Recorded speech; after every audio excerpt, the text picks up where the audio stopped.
Hi, everyone. We're back with another episode of Off the Record with me, Saman. And this episode is really special to me because so far we've been doing a lot of students who have been here doing their masters, graduated, and then working or maybe searching for a job or yet to be graduated. But this one is with a student who has taken that liberty to be part of this episode and share about his doctorate journey and how those many years with an amazing university. And I have been after him for a couple of weeks now and getting him right on the brink. So welcome, Kushal. And I'm really glad for you to be here after all that busy schedules, and we could actually make it up today in different time zones, actually. So it's like LA and Dallas coming up together. So welcome, and I would really want you to introduce yourself to everyone here. Thank you so much for having me. This is great work that you're doing here. I'm Kushal Chawla, fifth year PhD student. I can now say final year PhD student at USC, computer science. And I have spent 5 years in the States for my PhD, moved here 2019. And I grew up in India, where I went to IIT Guwahati for my undergrad, and then spent a couple of years in corporate. I was working in Bangalore, Adobe, and that's when I thought that okay, I want to leave all this and go to US for my PhD. I can talk more about why I did that, but I guess we will touch upon that throughout this session. But yeah, it's been fun, and I just defended last month, and just looking forward to the next phase in my life. I'll be moving to New York City after this, so excited for that. That's amazing. That's really amazing. And I really wanted to congratulate because 5 years is really a great time. Spending 1 year at my master's was a lot. Uh, I'll say it very openly now. But yeah, 5 years, like spending that much time is a lot. Yeah, so you have to like pace it well. So I always say that you need to take it as a kind of job that pays less. Mhm. If you still think yourself as a student that same energy, I don't think like it's obviously subjective, but for me, that same internship level or a master level energy is just not scalable for 5 years. So I had to learn how to pace it well Yeah. to keep I'll myself take stable. notes during this podcast. Like I had that, I still have it though, but after my master's, I just put it into the back seat that I still wanted to do my doctorate. But I still have to muster up a lot of courage to spend these many years and, Yeah, as patient as possible and then get that load in front of your name. So, yeah, we will be discussing all of that in anyone who sure. is planning to do their PhD here in the Mhm. United States. And, I just am free to say and want to ask here before we move on to the major set of the questions that we want to discuss here, that why not masters and why just went for the PhD would be my first question here. Yeah, sure. So I actually, this was at the core of my decision. I actually got two permits, two admits, one for PhD and one for masters, and that was at CMU, CMU LTI. It was kind of like a more research focused masters in itself, but still a masters. You have to apply for a PhD right again after 2 years. It's still not sorted. So and I had to so mostly I want to do a PhD because I was working with uh, res- senior researchers who have already done their PhDs and then moved back to India, Adobe, at Adobe, and I was working with them. It's kind of I liked the way they approached the problem somehow. Like it's you can see the difference, and one way was that I could see that okay, they have done all that training and then they are doing all this. So I need all that. And also I was interested in doing research. I was involved with that. PhD kind of gives you that environment. Finally, one more thing that comes to mind is industry kind of if you want to do research. I was already in a research lab at Adobe in India and I was doing those research projects. But I can talk more about it later on, but it comes with some additional responsibilities. You need to kind of defend how your work is good for the company and all that, kind of a mix of product and research. And at that point, I just did not want to do that. I wanted to focus more on the research, and academia seemed like a better place to do that. So PhD made sense at that age, but I have always been inclined towards going back to the industry. My internships have been in the industry, and now joining the industry again as a full time. Those are all really fair points. And coming back to the section, like, I or anybody, coming or deciding for any of their graduate degrees or doctorate degrees, and if we had that option of taking up a course at USC, Yeah. Everyone would just go by the blink of the eye that, okay, that's like the best and best of the best, like, you get the best out of there. So what was your formula of choosing USC and that particular course and the curriculum and everything, and how it did helped you all through Yeah. years? Yeah. As far as choosing the curriculum or choosing the specific computer science program at USC is considered, I can cook up some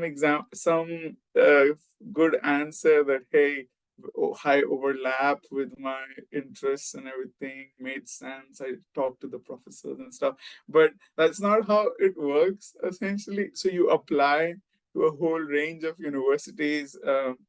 And you try to have a good diversity, ambitious, and also, and you find any kind of place which has some overlap with what you're doing, even if not a high overlap.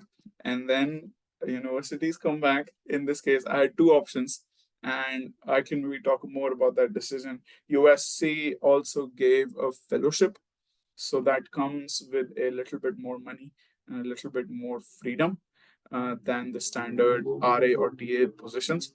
Um, Let me know if you want to talk more about that. But and so that decision between doing a PhD at USC, which gives you all these options. I talked to the professors, of course, had an interview, and that went well.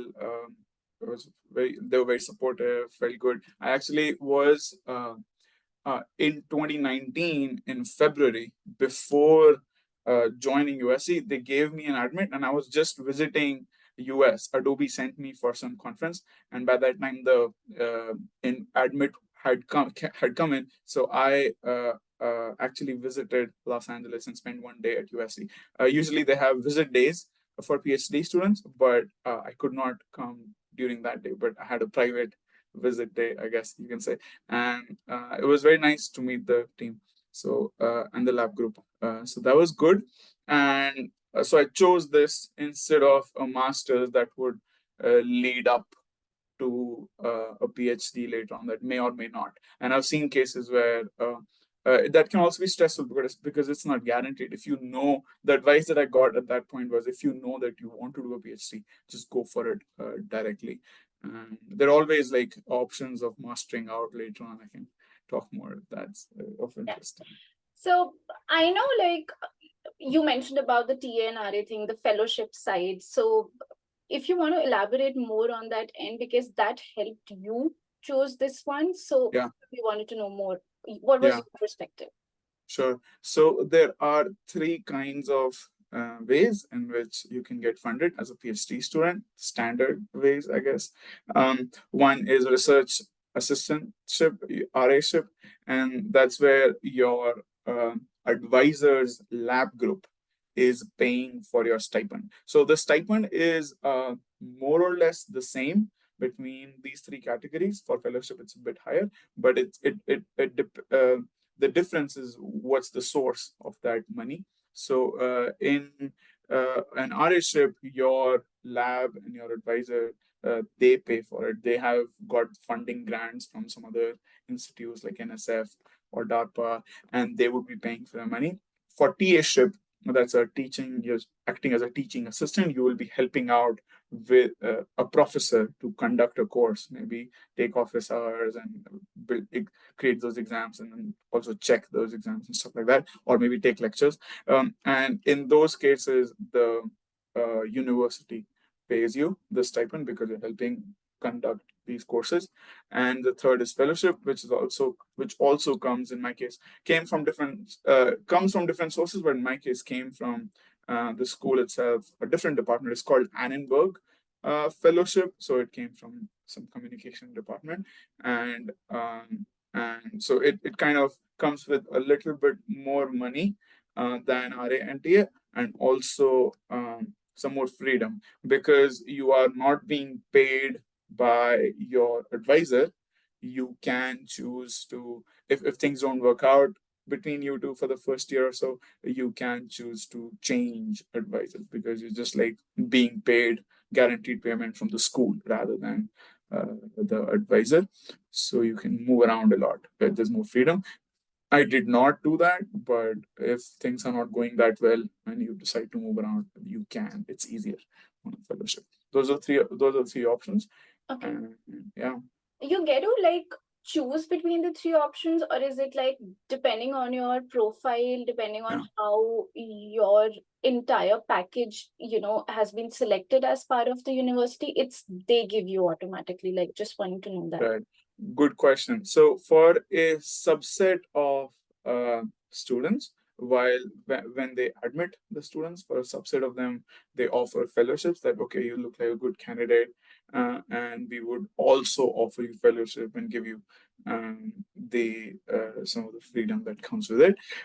And usually we have mandatory, again, this can vary from school to school, but at USC, we have mandatory 2 semesters of TA-ship. So I have to be a TA that's a part of my PhD requirement. I have to be a TA for at least 2 semesters. And so it's ultimately, TA-ship can be a lot of work. So you want to, if you're not on a fellowship, I think in my case as well, the money that came up with like the higher amount of sum remained fixed for the next 4 years or so. But the freedom part, the source of the money, when I said that the source is school, that's only for first year.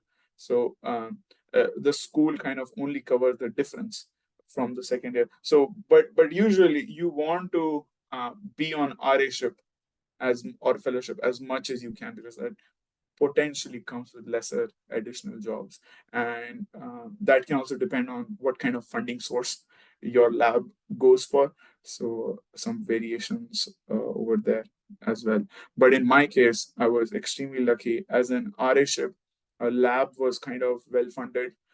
In COVID, the funding was tricky. So once my advisors asked me that, hey, uh, can you do a TA-ship for the next semester so that the school pays while they're trying to get more funding?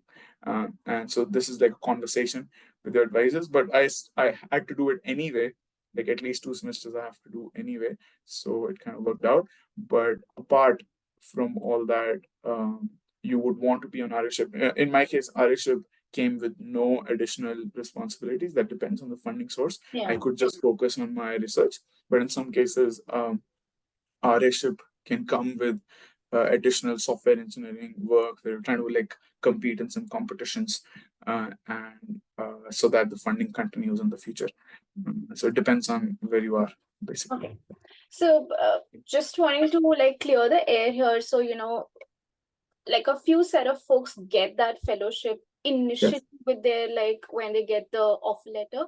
But for example, like you said that you have to work as a TA for the first 2 semesters. So is it like easy for you to have that switch towards RA? Like, is it that easy with USC that you can apply to different departments under different professors, reach out to them and get that RA-ship?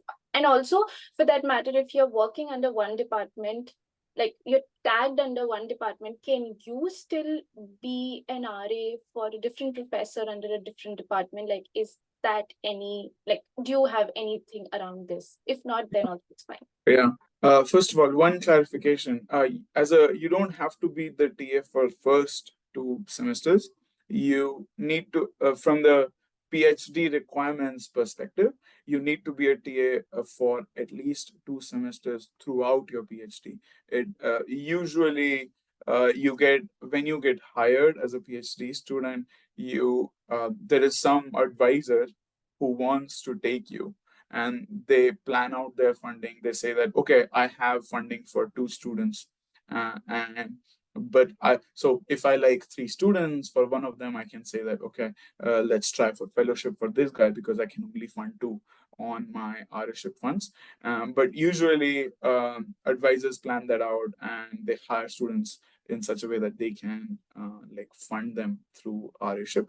That's how it works. And it doesn't seem that possible that, hey, if I'm part of this department but get funded from somebody else, they have their own students to fund.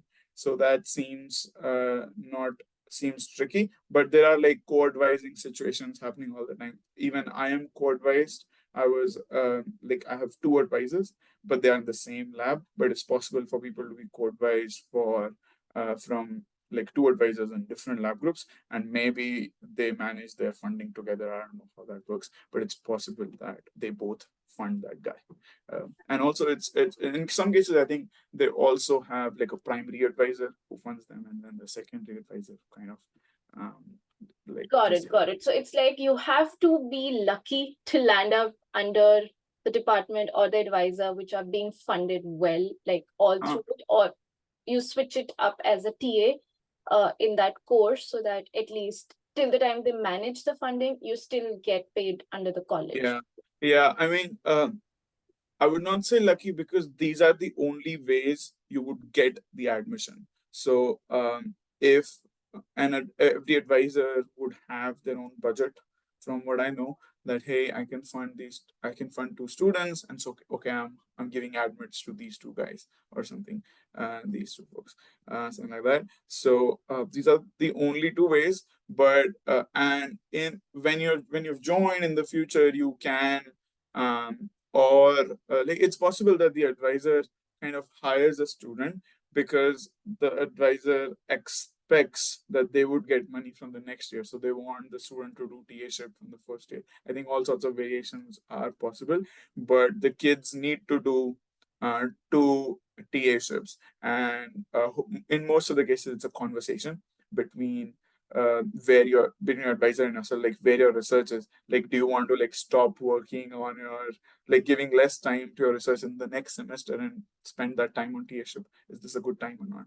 But you have to do at least 2. But if there are like funding issues in the lab, then professors often like ask their students to maybe go for more TA-ships, so that it just gives some buffer to get additional funds in the lab. Yeah. That's fair and that's helpful as well for both the parties actually. And Yeah. yeah, that's helpful to know more about what are the different sections that you can be getting those things and how you can work alongside. So Yeah. yeah. Okay, getting back to your main application process. So when you started up with your application process with USC for this particular course, so Uh-huh. if you can walk us through like what were the requirements at the time of your application process? Like we know it's like SOPs, LORs, but how does it differs when it is for a PhD course? Like what all did you give up back in 2019 when you were applying in USC? What do you mean by gave up? Like gave up as in like for example, I'll just rephrase, there were there any LORs that were required? Obviously SOPs has to go, any sort of test scores, any sort of video interviews, any sort of essays to be submitted, Yeah. something of that sort.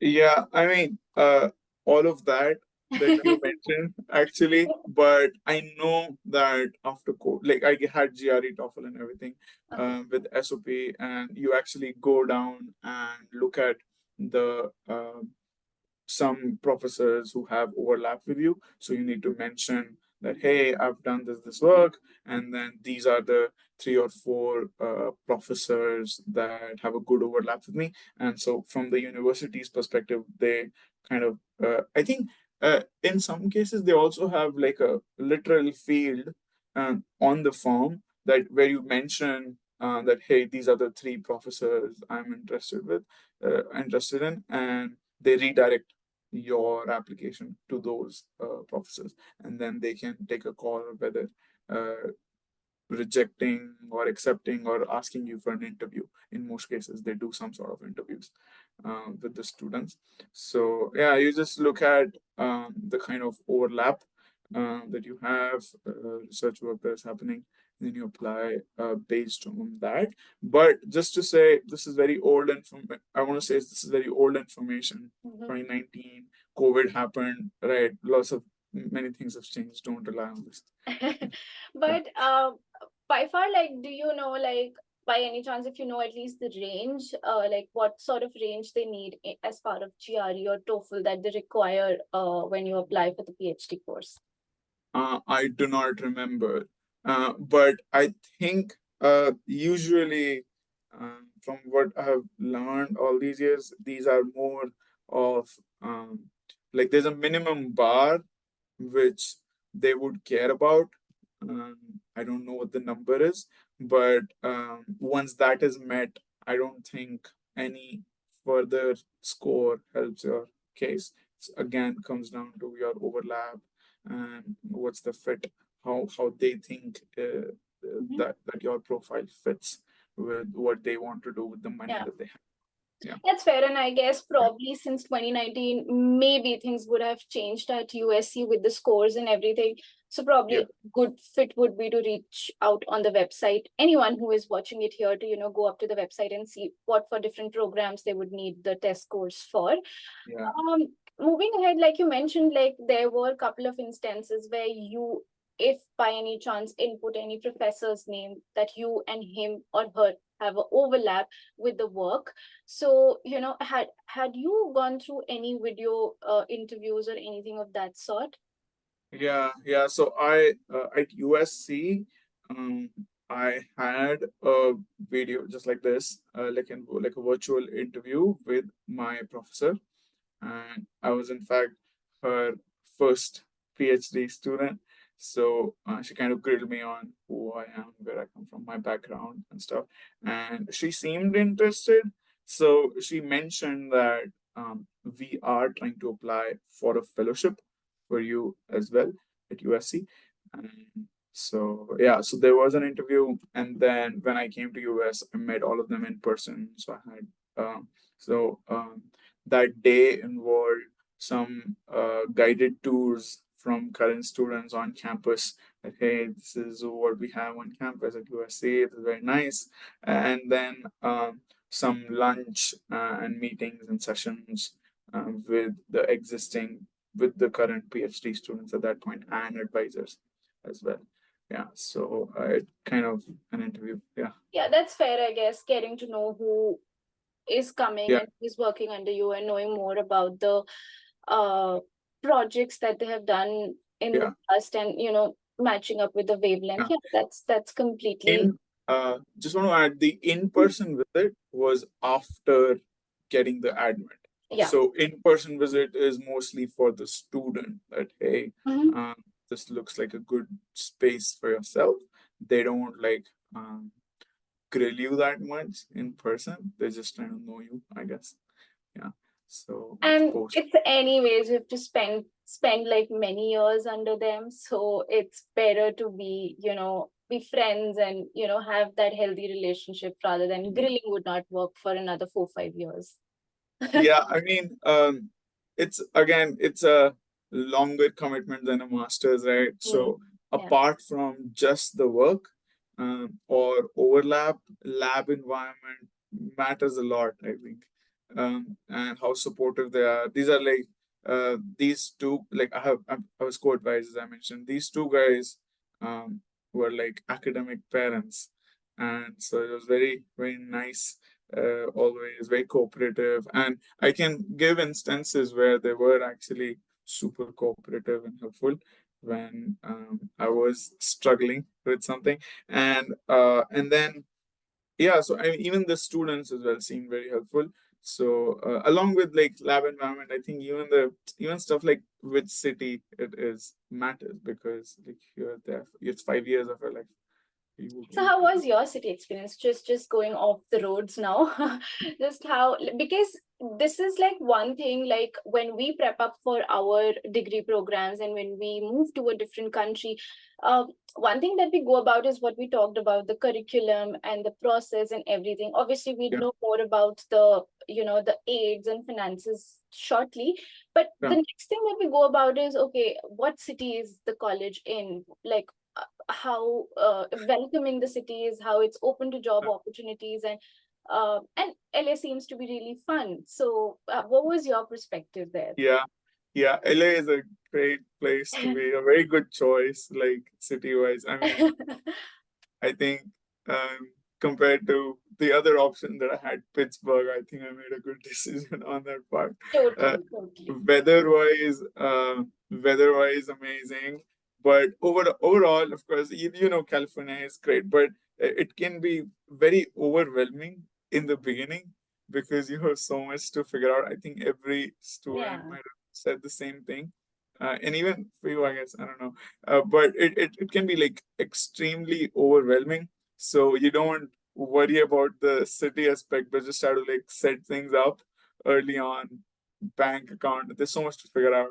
And then everybody, like whatever you do, there's always a better thing that somebody comes out, oh, you should have yeah, done this. I mean, come it's on. always there. How would I know? How would I know? Like it's Yeah, crazy. because Just credit card. you just refer to one person when you come here, like, or maybe a set of people, and then, for example, if those six people have Yeah, opened a bank account in this bank, so like you'd be the seventh one opening it, and then the eighth one running down. No, they have some other yeah. offers. So that's there. That's prevalent, and that will go on for years now, I guess. Credit card or that credit card, and then, Yeah. oh, you need to build your credit history in this country. I Yeah. mean, come on, I've just We come in. haven't, like, I don't know about you, but I haven't done those things. Like, I haven't looked upon my, the credit reports and everything back in India, because it wasn't a thing. Like, Yeah, your credit report never was checked as part of getting you a place. But here it is. You have to yeah, maintain that to have yeah. that It's luxury. So, kind of crazy. Yeah, so a lot to know. So you kind of forget about the city and just try to settle in. But then when it was actually time to enjoy the city, COVID happened. This was kind of a weird PhD of sorts. A PhD comes up with amazing opportunities to travel the world, yeah, where you're just presenting your stuff in conferences, and instead of traveling the world, that all everything became virtual for 2 years. That was a mess. So I traveled a lot, like in my later years, last year, that's great. um, when I got the chance. But in general, we used to hike around a lot. LA gives you that Yeah, opportunity like West during Coast is COVID. full of it. Yeah. Yeah, that's one thing that you can do. My roommate was the one who knew how to drive. I never drove in India, and you need to drive in LA to kind of go move around Mhm. beyond the university. And so hiking was one thing that you could do. But then my roommate, actually, anecdote, he got kind of was getting married, and his fiance was in Seattle, so he used to like go to the airport often, and cabs were getting very expensive. And they were like because of COVID and stuff. And so he taught me how to drive so that I can carry him to the airport and That's stuff. amazing. And And that's one great thing that you need to learn here. Like, it's a yeah, do and die thing. Like, one day you will come back to your cab prices, that okay, let's just put it aside and let's just learn instead and get it done and have it on my own. yeah. And I am like still I can't be more thankful for the gift to him. I love driving, and I turned out I really love driving. I can't imagine not driving in my life, and I'm moving to New York City, so that's a big decision. Uh, Where it would was you very drive difficult. there, Kushal? I won't be like I want to drive every day to work. That's not gonna happen in NYC. In Uh, NYC. Yeah, that's what my question was. Like, where would you drive in NYC? Yeah, I have to rent out. When I got an offer from Capital One, I was trying to um like see whether it makes sense or not. I was actually checking if they have rental car benefits, just just to see whether I should join the company.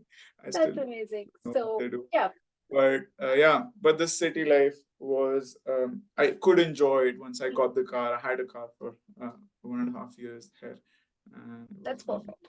Yeah. Okay.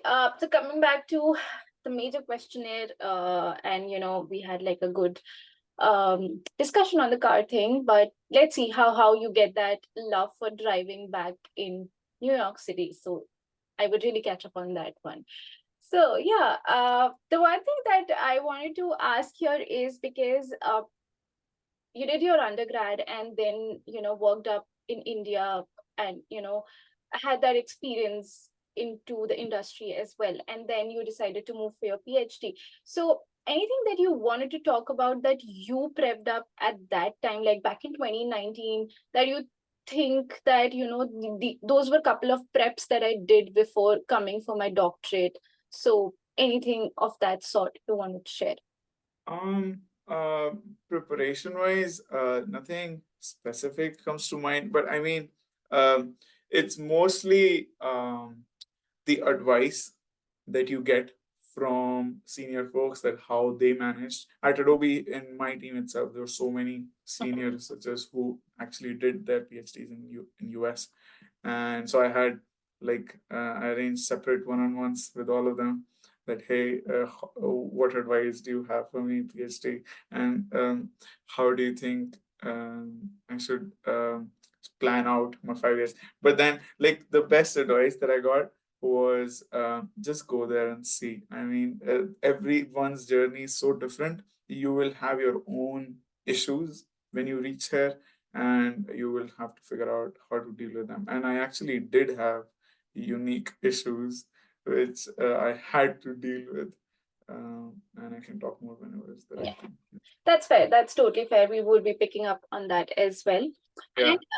And next big thing is, I know it's PhD. I know it's a longer duration of course, and there's division of coursework. Then you work on your thesis and Yeah. blah blah blah that I may not know. But one thing that we would really want to know about is that what were the finances that were involved. I really don't want you to drill down much because I know it would not be the same as 2019 to what it is now, but something on the ranges, if you can talk to us about. Sure. Yeah, Sure. Um, so you just want to cover like the kind of stipend I was getting, and maybe how I was yeah, spending the money just the daily. ranges of them, not maybe Okay, the exact cool. ones. Yeah. Yeah. So we were getting around $3,000 after tax in Los Angeles every month, and that has been it's been around that number all these years. And so I pay like 1,200 to 1,300 on rent. First year I was at USC housing, and I was paying like $100 lesser, but the house was very bad, 3 bedroom, 1 bath, very small and not good, for 1,200. And but then off from the next year, COVID happened, and USC came up um, with very strict requirements. Every morning you wake up, you need to fill out a form, how you're doing, all the checks and everything. If you're staying at USC housing, that was just everybody left. Nobody wanted to do that, and so I found off campus housing and staying with a couple other folks, 3 bedroom, 3 bath, and then I pay like 1,300 for that. And we moved around once, but it's been similar. And like you can get this is a nicer place, like bigger rooms and stuff, but you can of course go lesser. When most of the master's students I've seen, they often like share their rooms as well, so two people in one room, and that can actually bring it down to 600-700 per person. But I didn't think that that was what I wanted to do for 5 years. So 1,300, and I would say $300 to $400 of $400 of living expenses, and then I would spend out a lot. So you can like save $1,000, I guess. Every month I was saving $1,000. Apart from everything, I never like paid anything out of pocket. That was actually so that's one of the things with PhDs, right? So no loans, anything. You're being paid to be here. Although if you do a master's, after 2 years you can get into the industry and maybe earn some money. So financially you need to see, you need to, so one thing I often say that you need to really like what you're doing, because you're not being paid for it. So if you don't like what you're doing, it just doesn't make sense. So if you're not even enjoying, you're not being paid for it, it doesn't make sense. And as a master, and during a PhD as well, there is an option of mastering out. There's a verb for it, where after 2 years or so, your course requirements, what you're doing for PhD, they are sufficient to give you like enough credits that you can just apply for a master's and get out of it. So then that would be a master's for free, I guess, right? Because you were being paid from day one to do your master's. So that is an option, and people do that. That's very common actually. And if things don't look good, I know friends who did that. They joined some lab environment and they didn't like it. They was very toxic, different school, but and they didn't like it, and so they thought it's just better to master out and then join a company. So that is an option. But of course, when you're applying, you need to have that research experience. It's probably easier to get into a master's than a PhD, of course, and it's more competitive. But if you get in, then you always have an option to master out if things are not working fine.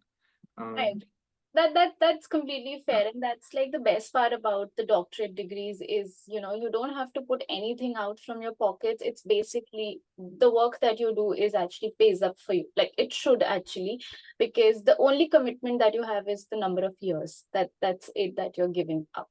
yeah, yeah. But still, I would say like financially doesn't make uh, you're not here for the money. Mhm. You're just being probably paid to you're not paying anything out of pocket, but Mhm. you're not paid well compared to, let's say, the industry standards or what you would earn even in academia Yeah. later on.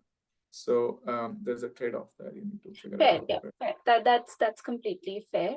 And I know there's no like fees or anything of that involved that you're actually paying to the university. It's something that the only university pays you. But Yeah. there like any scope of scholarships or any sort of financial aids that PhD students fall under? Yeah. Maybe not at the offer letter stage, but maybe Yeah. later, like after 2 years, you get hold of any Yeah. scholarship or anything of that sort. Yeah, so there are possibilities for that. So one is stuff that university itself gives you. Just for example, in my case, I was an Annenberg Fellow. It comes with slightly more money, and but that was from USC, right? But you can apply for, and it's kind of encouraged because it's a good experience to sell out your stuff in a to a different person, and so every, like, I think for 2 or 3 years I have tried, and most of the opportunities which are worth applying are in the industry. And like all the Meta, Google, and all, they release their AI scholarships or fellowships. I think AI PhD fellowship, but it's quite competitive. So, but there are options like that.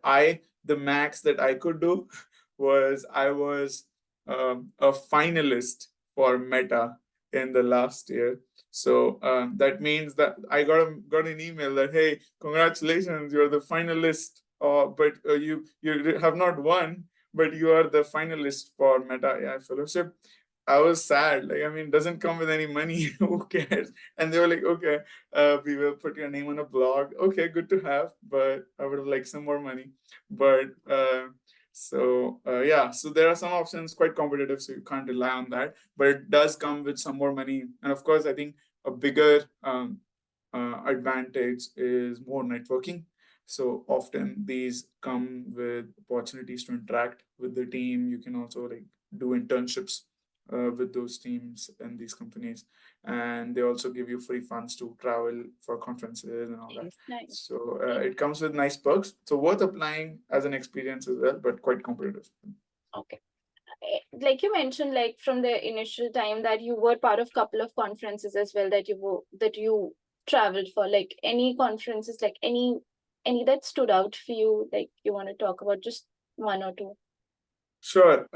So my uh, so I have, I think, traveled in. The ones that stood out were So I think as far as the conference experience is considered, okay, they can be very similar to each other.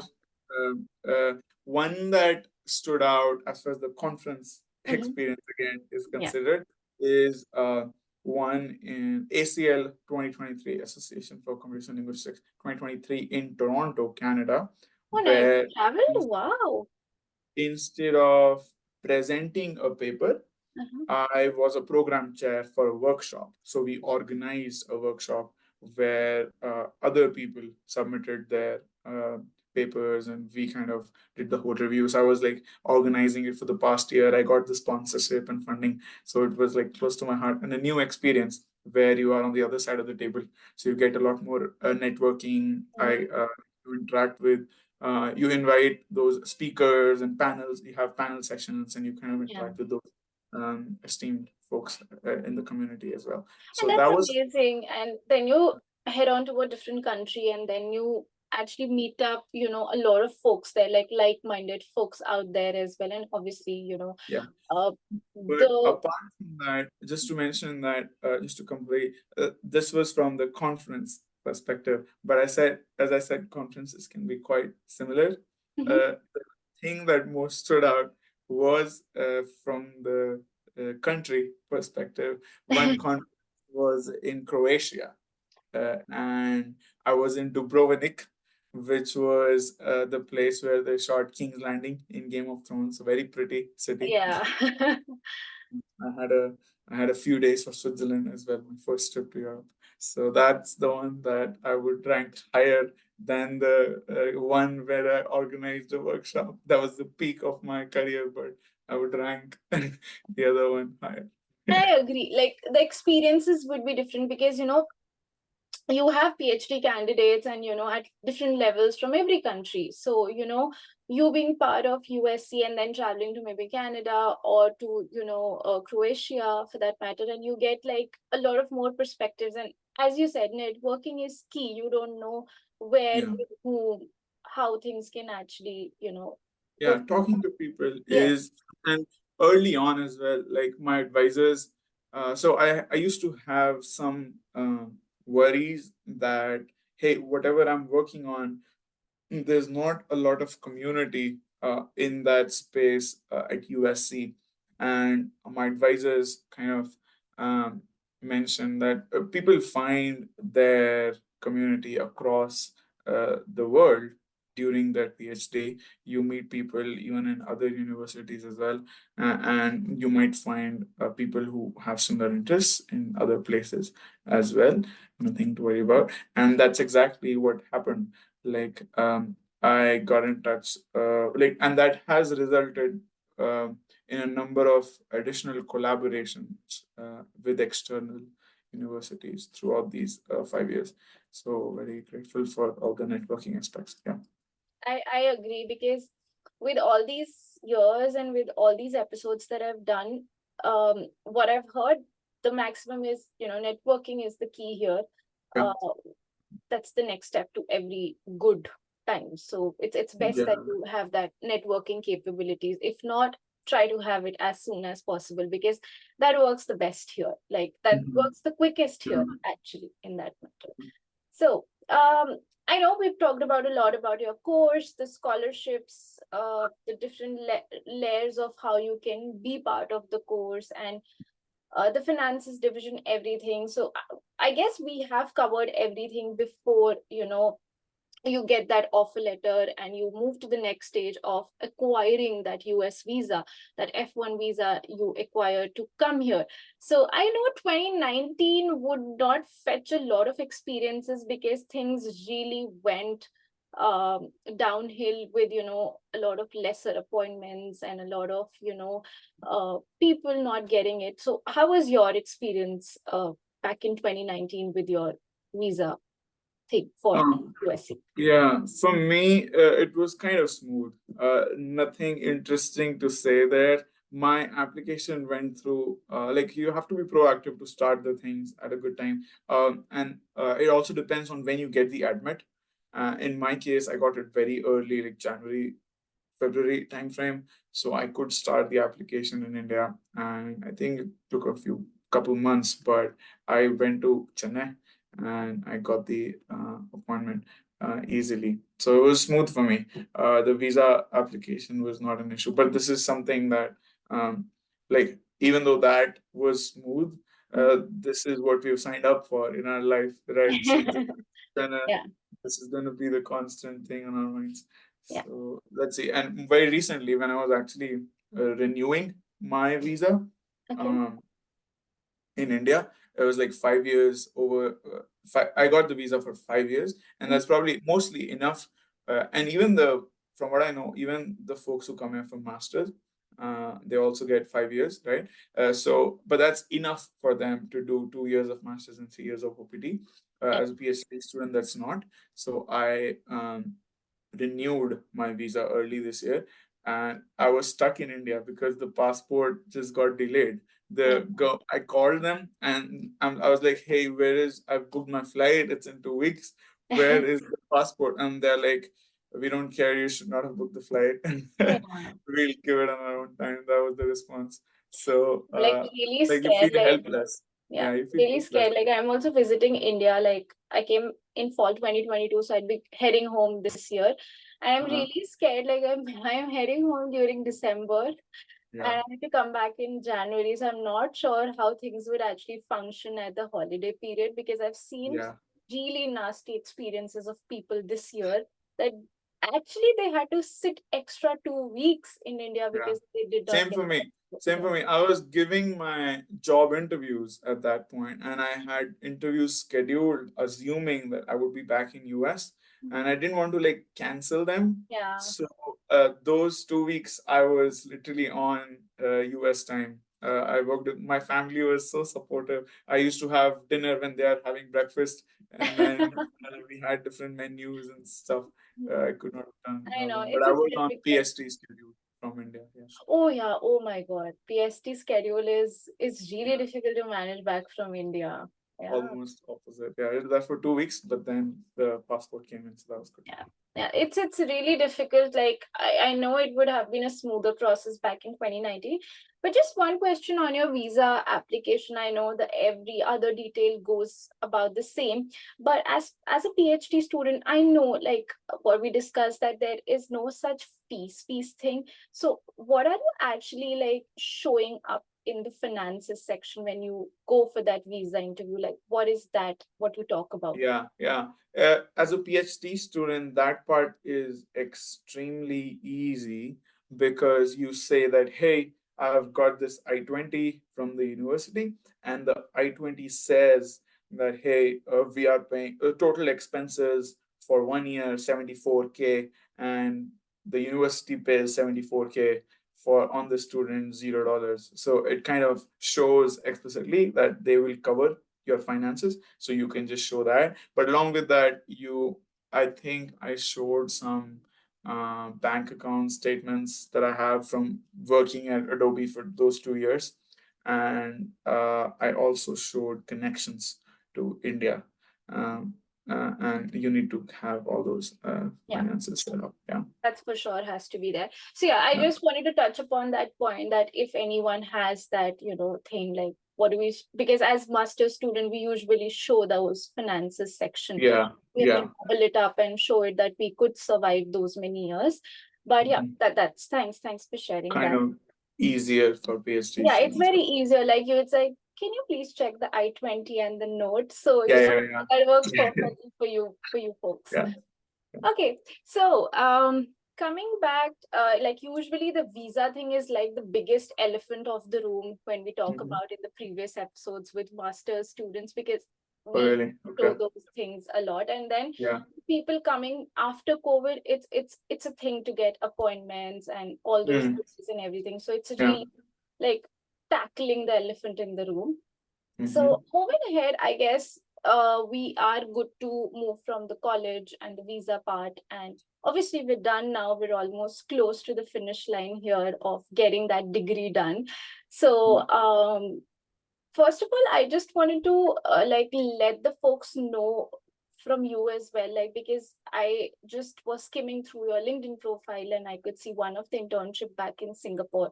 So I really want you to talk about your internship experiences and if any you gained during your PhD program as well. Mhm. So Mhm. Yeah. So, undergrad from 2013 to 2017, right? I went for one internship at the end of my second year during my undergrad. That was Singapore, where I was working as kind of a research intern at Center for Quantum Technologies in National University of Singapore. Don't ask me what I was working on. I don't remember I will not any of understand it. as well. You can ask me. You can ask me how good the city was. I loved it. It was a great experience. It did not matter how much work I accomplished. By the time I actually could understand what we are working on, the internship was over. So, but I would do it again just for Singapore, just for 3 months in Singapore. It was well paid, fully paid, and very comfortable, and I had a good time. Second year internships is mostly just to get a research experience, go into a different lab and see how it works out. And I applied. I think I just reached out through email or something to the professor who was leading that lab, and kind of worked out. And oh, also one of the seniors back then was working in that lab, so I think that helped in some cases. Next internship was Adobe Research, and that kind of get in through if you maintain a high CGPA. They give offers to top 5 students. I actually sat for a couple of interviews on campus for Microsoft and I think Goldman Sachs as well. I was like, no, no, no, I'm not gonna take this offer directly. I will sit for internship interviews, Microsoft over the weekend. So this was a Saturday and Sunday. So Friday, Adobe gave me an offer, direct offer through the CGPA. They give it for like a few students, and then Saturday and Sunday I sat for interviews. I mean, no, no, no. Microsoft and Goldman Sachs, and both of them rejected me. And Sunday evening, I accepted Adobe as the place where I'm going, That's, I and think, it completely was fine just to know the experience yeah, and yeah, to get yeah, the yeah, experience. and it was the best decision ever, actually. And from the kind of conversations that I've had, most of the internships are software engineer, where they kind of focus on a specific aspect. And the internship at Adobe in Bangalore was the research internship was actually very well structured, and it was an amazing experience.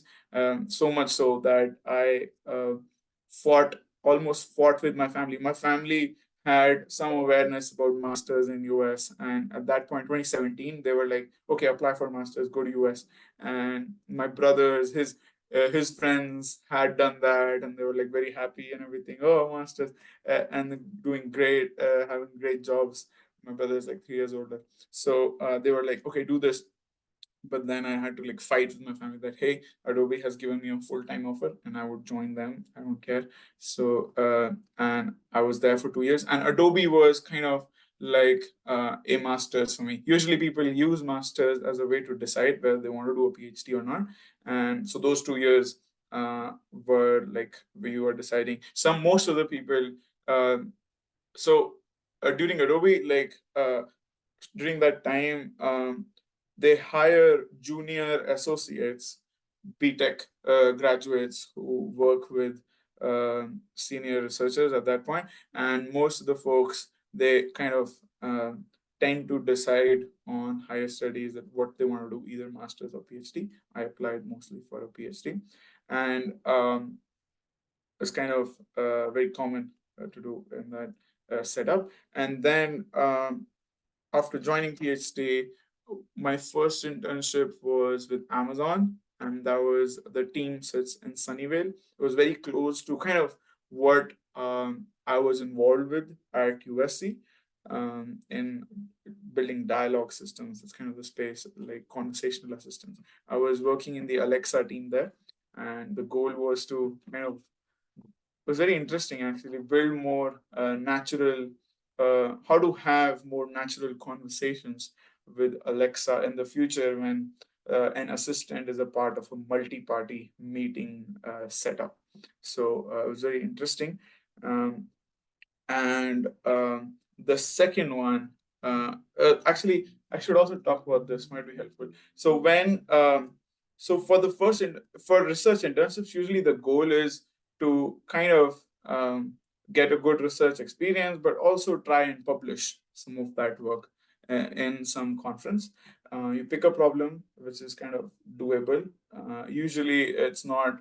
You won't be able to finish the thing in 3 months, so you try to keep working on it after the internship, and you try to publish it with the team.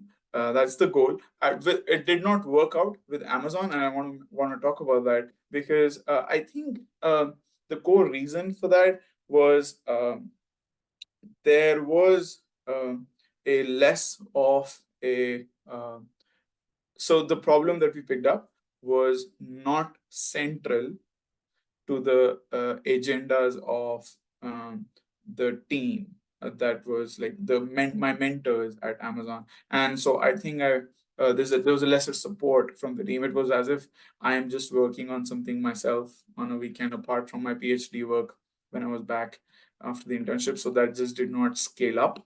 And my next internship was with Google in New York City. By the way, the first one was during COVID. The team sits at Sunnyvale, but it was remote from Los Angeles.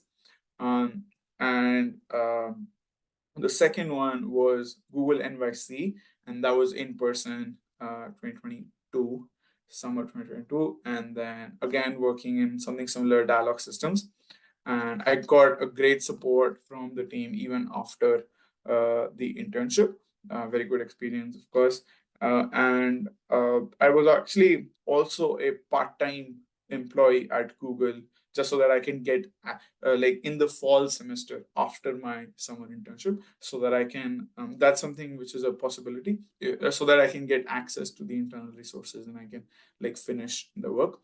And there was good support from the team, and then we ended up actually publishing that work later on. Yeah, good experiences. I only wanted to intern in the industry. I don't think I even like explored interning in some research lab. Uh, for the years when I was not interning anywhere, uh, I was at my lab at USC, and we have some program where we host undergrad interns from other universities uh, in the US. So I was mentoring those interns and doing a couple of research projects that are like aligned with my PhD. So that's a good opportunity, and may not happen in all the cases, but we used to have those interns come in and we can mentor them and work with them. And also, as far as the stipend is considered, you the stipend that you get usually in the fall or spring semesters, that I think is 50% RA-ship, that's called. But in the summer, you can do 100% RA-ship, so you get twice the stipend, even if you just stay in your lab uh, at USC. So that's, I'm not sure how it works in other universities, but this was Yeah. how it worked in our case. So, but yeah, good experiences. I wish I'd like maybe gotten more chances.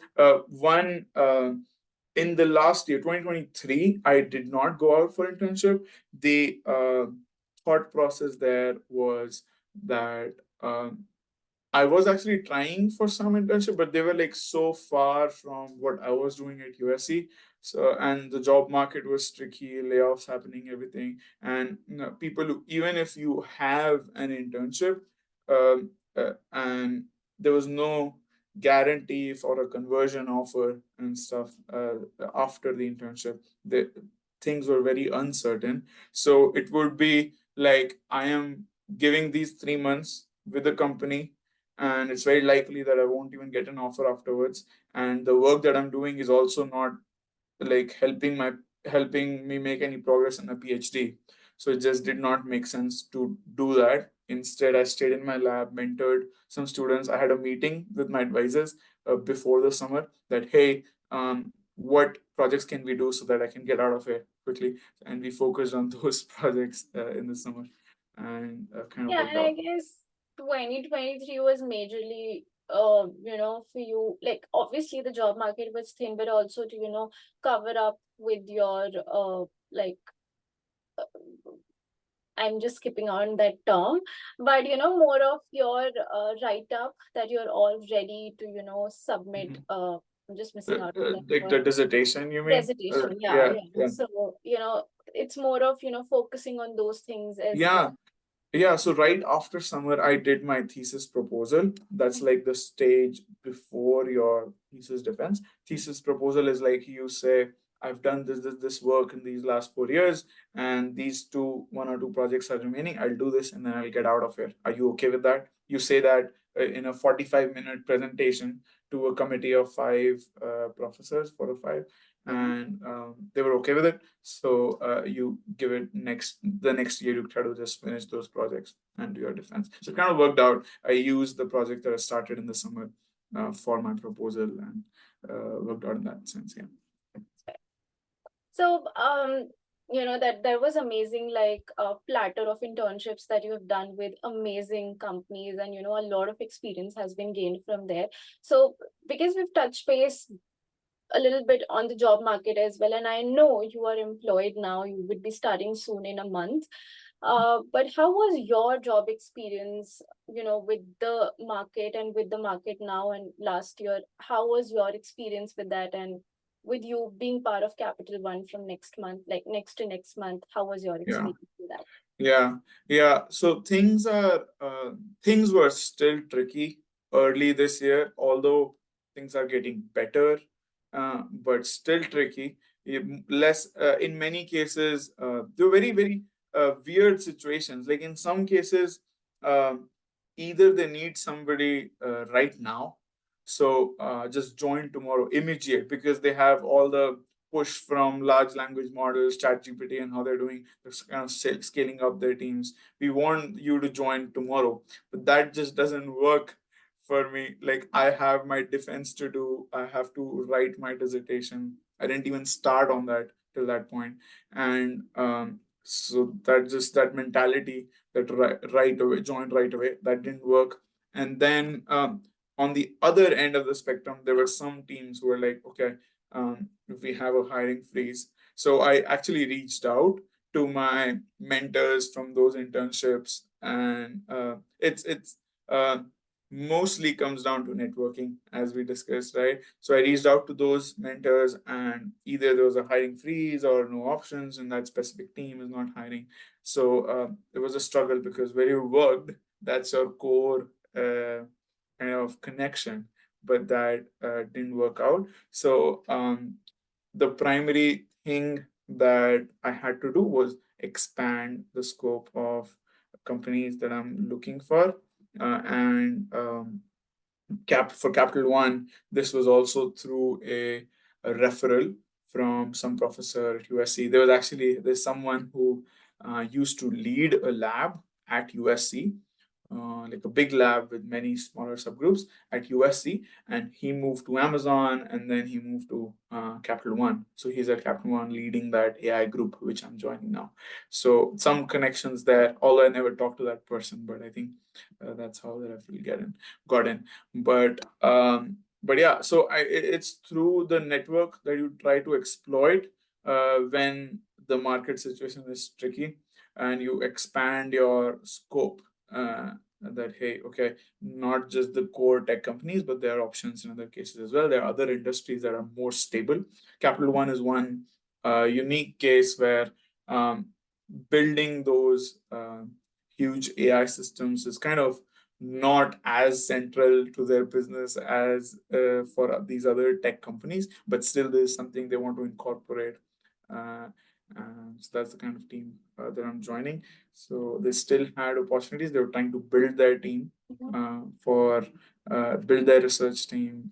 It's kind of I'm expecting to work at the intersection of research and some product, similar to Adobe, but let's see how it works out this time. Yeah. Yeah, it sounds all really interesting. I would not go up to those sections. Like, obviously, the role does align with your curriculum that you have Mhm. talked over for the Mhm. past 1 hour. I know it Yeah. really aligns, and you also mentioned that, it does not aligns to their main product line and main services that they do, but it's something more on the research side where you can build up something. Yeah, so the just to add on to it, just so Yeah. the team that I'm joining, they are trying to use these large language models to improve their products, but it's still, I think, they have an established line. They're not competing right in that domain. So I think it's a good space to be in. Yeah, I Still. agree. I agree. So Um, that basically covers a lot of, like, I guess, every aspect of 5 years of your life. And uh, with you talking about the application process, the journey, and how networking helped you with all these things, and then job yeah. market was thin, but you somehow made it as well, and made it from LA to NYC now. So that's like a great switch from West Coast to East Coast. But We'll see. lastly, we would like, I would really wanted to end it on a good note with you. Like, if you could share it with the incoming international folks who are making up or planning up for doctorate degrees in Huh? USC. So, any Uh-huh. last advices being part of the podcast that you want to give out? Mm-hmm. Yeah, I mean, as far as PhD admits are considered, um, once you get like the initial process can be very random. There can be so many additional factors that decide who gets the admit. It might not be personal. So you just apply broadly. So it's possible. One very concrete example is let's say you apply. You sitting in India, you think that, oh, this professor looks great, matches perfectly with my profile, and you like spend hours studying their papers, and then you apply and mention their name, expecting for them to like get back, but then you don't know on the back end. There's somebody who worked on an internship with them. There was some USC student or somebody else who they actually worked with, and they are just going to give that position to that person. The position may not even be open for you back in India. So there's like, it's hard to even know these things because professors don't have the time to reply to your emails and all that unless you really catch their eye with some tricks. I don't know, ask ChatGPT. But I feel the process is very random. So you apply broadly and you see what happens. That's one thing. And try to, when you get the admit, try to assess if you have options. We don't have the option, great.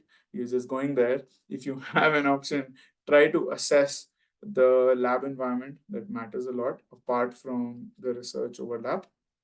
And for research overlap, I think when you're applying and also once you get the admit, it's good to see just look at the exact papers, that not just what they have said on the website, not just what they mentioned on the website, but look at exact papers and ask yourself if you're willing to publish similar papers in the future. So I think that's an advice that I got a long time back, and that's really can give you a concrete piece of knowledge about how the lab functions.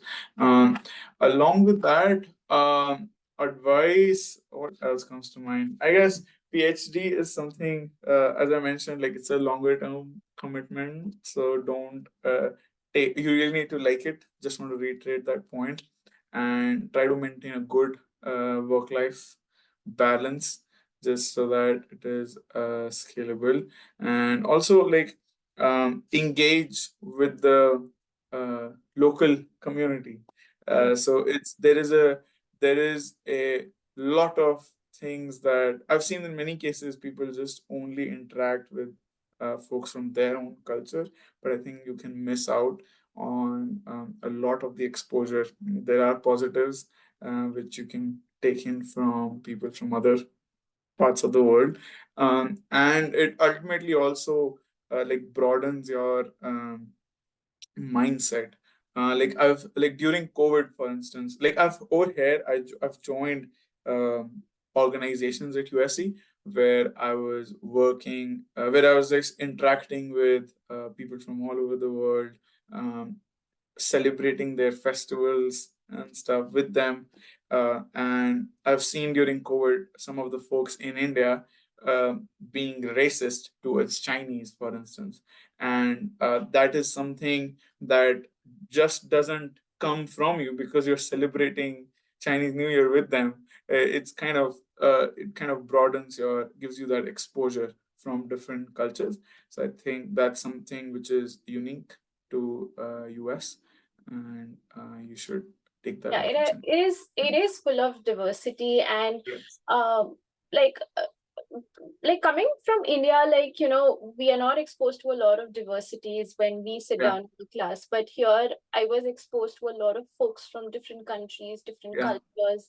And it was really enlightening for me to learn from them, from their experiences, knowing their cultures, their festivals, Yeah. telling mine, and all of that together into one land, that is US. So that was like Yeah. the best part, to actually interact with folks. And that's how you Exactly. actually know about folks, that okay, that's this, that's that, or this happens, that happens. So, and Same. somehow you get to know the lingos as well.